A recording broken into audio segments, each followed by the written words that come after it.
Benvenuti ragazzi di You Learn, io sono la professoressa Matilde Cioppa e oggi affronteremo insieme la lezione su William Shakespeare, la vita. So, when we talk about William Shakespeare, we talk about the most important writer in English literature. We can define him as the Renaissance English genius. We also know he's the best known poet and playwright of English literature, and he's considered the right man at the right time. Why? Because he lived during the Elizabethan age. Elizabethan age is a very important period. It's like our Renaissance, our Italian Renaissance. And in this period, there were 40 years of peace and prosperity because we have an important queen, Elizabeth I.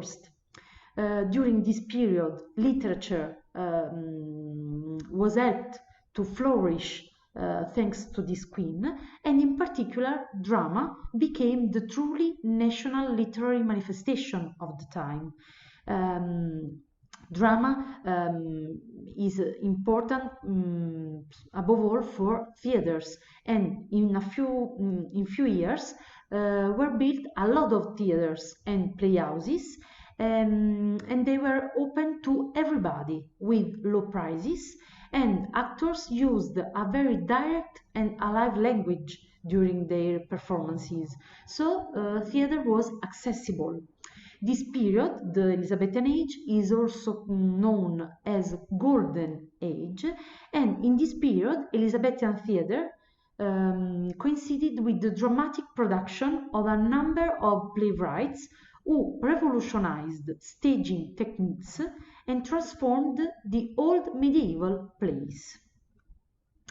Talking about William Shakespeare, we have to say that he was born in Stratford-upon-Avon, probably on the 23rd April of 1564, the St. George's Day, the patron of of England. His father was John, and he was a glover. His mother was named Mary Arden, and she was of a good country family.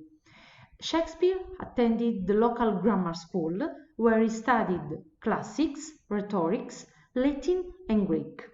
And when he was 18, he married Anne Hathaway, older than him. She was 26 years old, who gave him 3 children, Susan, Hamnet, and Judith. In 1584, Shakespeare decided to move to London. He went to London to work as actor, above all, and as playwright. Like every actor of Elizabethan period, Shakespeare was supported by a private patron, the Earl of Southampton. Patron, who is a patron? Patron is a noble who helps actors in general with money and with protection. Shakespeare in particular did actor, was a playwright, but he had many jobs. For example, schoolmaster, schoolboy, writer, theater horses outside the playhouse. Then he became a shareholder, and he bought the Globe Theatre, one of the most important theatres in London, and he joined the Lord Chamberlain's Men. Lord Chamberlain's Men was a company of actors, important because acted at court. In 1610, he retired to Stratford from the theatre, and because of the Globe Theatre fire in 1613, Shakespeare helped rebuilding it with its own money. And here in the image we have the Globe Theatre.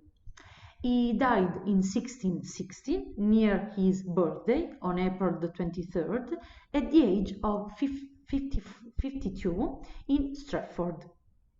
Then he was buried in Stratford-upon-Avon in the Holy Trinity Church.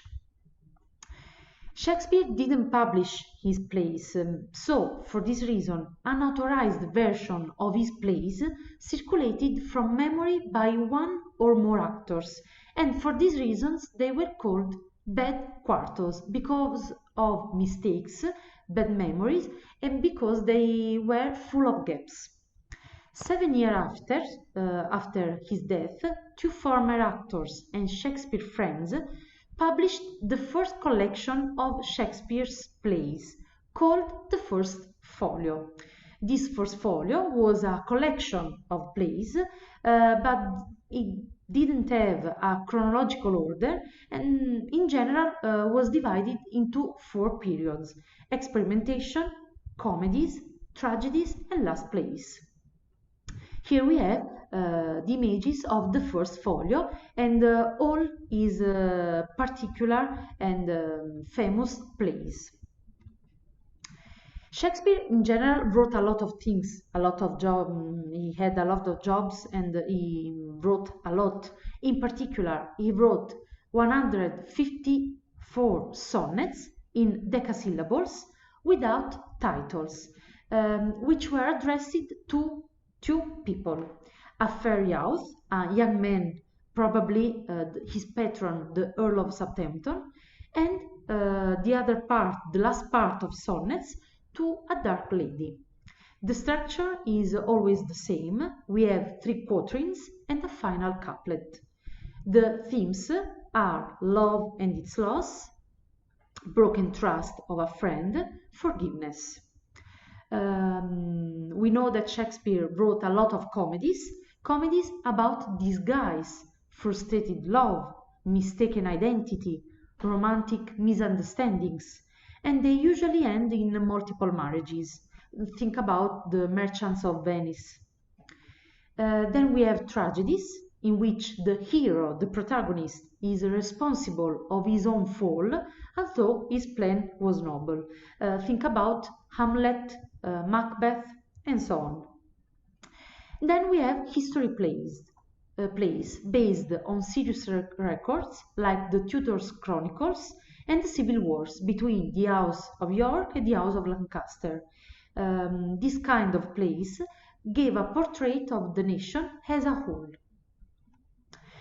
So, in conclusion, why we study Shakespeare? He created visual worlds for theater audiences through language, new words, and phrases we still use today. He employed irony, metaphors, and personifications in his plays. He established atmosphere, character, and intrigue. Moreover, in his plays can be found a real balance between fate and human choices based on characters' flaws.